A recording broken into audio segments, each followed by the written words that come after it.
Знаете ли защо сме тук? Знаете ли с кой номер ще гласуваме? Да чуя! 24. За можещия, за успешния, за работния и за да ни има и да има България.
Успех, успех и още веднъж България е жива, България ще има.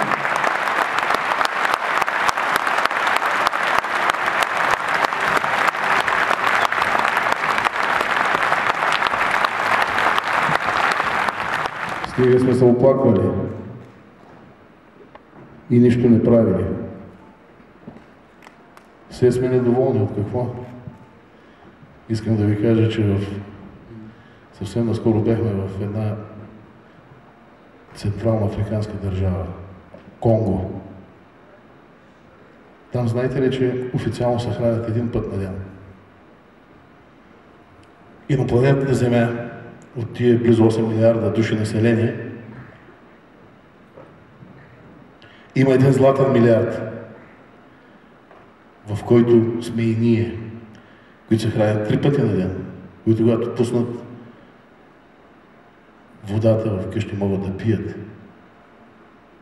Радвайте се, че живеем в България. Това е рая на земята. Но трябва да го съхраним.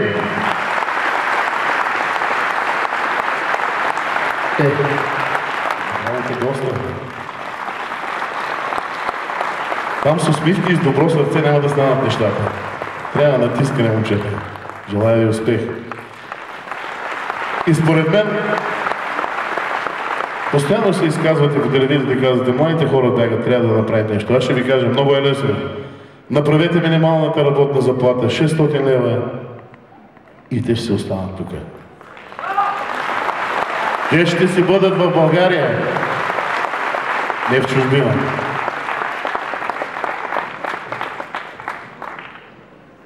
Това е.